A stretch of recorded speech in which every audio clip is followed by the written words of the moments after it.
Don't feed the virus. Guys, I want to talk about the epidemic that's going on in the world, it seems, right now. And no, I'm actually not talking about the coronavirus, although it seems that this whole thing is what's causing the true virus to spread. And it's this idea of just allowing fear to consume people. And it's actually kind of funny. Every few years, there always seems to be a new virus, a new thing that's going to be Armageddon. It's going to wipe us out. We need to, run for our lives. The news tells us this is going to be the next big thing. A couple years ago, it was Ebola. There was the Zika virus. There was swine flu. There was SARS.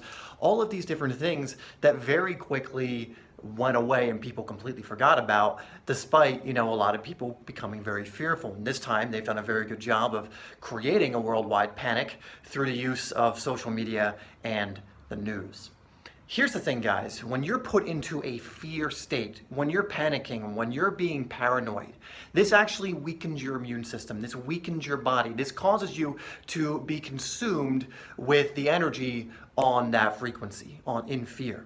When you're in fear, your body automatically moves into a fight or flight response. This is why you see things of people fighting for toilet paper in the United States. And guys, I currently live in Thailand, much closer to where this apparently originated in China. And everything here is absolutely fine. Because the people here, I believe, the reason is because they're not as exposed to news. They're much more relaxed, laid-back people. They don't really get paranoid. They aren't really consumed by fear here in Thailand. And yet, despite being much closer and I guess much more at risk to get this, everyone here is calm. There's no issue. There's no toilet paper running out the stores. That might be because they use bidets here, which would solve the whole toilet paper issue in the United States. Everyone just install a bidet in your homes. Much more sanitary, much better as well than smearing. Never mind, going off on a tangent there. But the point, guys, is the spread of fear and panic is the true disease here.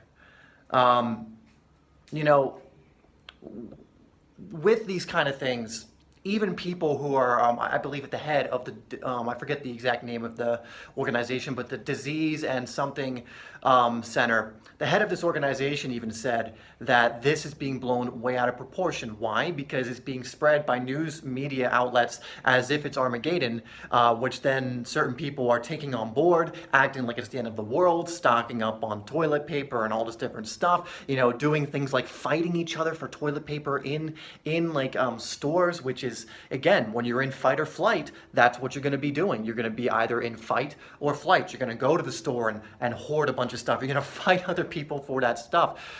Essentially, guys, if you want to actually protect yourself, if you actually want to make it so you're not going to get this thing that honestly isn't that big a deal anyway, and even people who have received the virus, there's been videos of people going yeah, I got it and I healed myself. It was no big deal. It's not a life-threatening disease.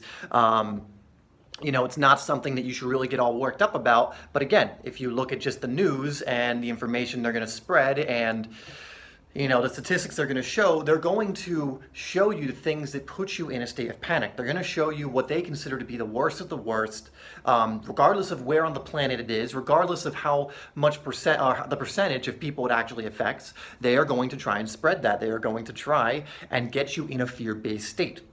And when, again, you're in that fear-based state, big things can happen if this happens in mass. If a whole country, for example, gets put into a paranoid, fear-based state, a lot of things can happen. And again, I'm not going to go down the complete conspiracy rabbit hole with you today, although I totally could. But that's not the point of this video. The point of this video, guys, is don't give in to the fear. Don't allow yourself to be consumed or convinced by something outside of you, especially people you have no idea who they are. You just see them on the television. You just see them on the news outlets. You just see them on social media. Don't just take their word as gospel. And that applies to me too. Don't take mine as well. Do a little more research on this for yourself. Look into maybe why this is happening. Don't just believe everything that you hear. And that is how you equip yourself when there's this mass panic and fear that's going around. And again, like I said earlier in this video, fear compromises yourself. If your actual goal is to be someone who will not be susceptible to this virus, and now we're talking about the actual one in the news right now, coronavirus. If your goal is to not be susceptible to that, becoming panic stricken, becoming fear-based is the worst possible thing you can do because it encourages a weak immune system. It compromises your immune system when you come from a place of fear. You know, again, your body is going to be so focused on the fight or flight. You're going to go down that negative rabbit hole. You're going to perpetuate things that may not even be true.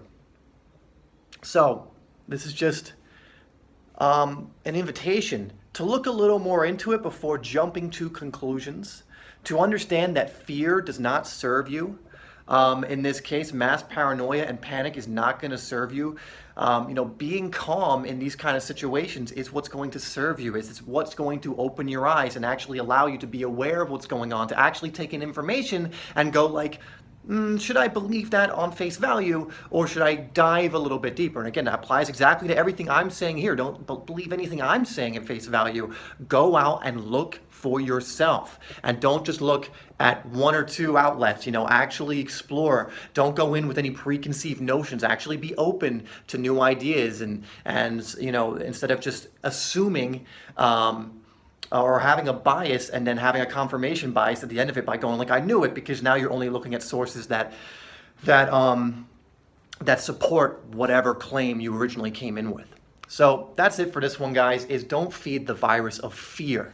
The true virus is fear. The true mind virus here is fear, is panic, is paranoia, is allowing that to consume you and allowing it to consume everyone around us. It's not going to help you.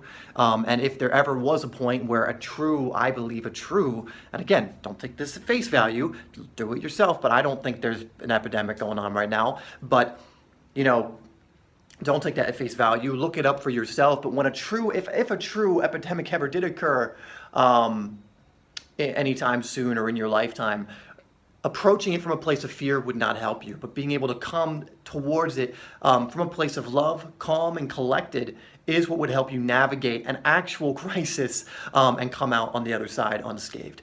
All right, guys, so that's going to be it for this video. You know, just, again, open your eyes a little bit, take a look at things more than just face value, and you'll be great. Anyway, guys, as always, I love you, and I'll see you in the next video.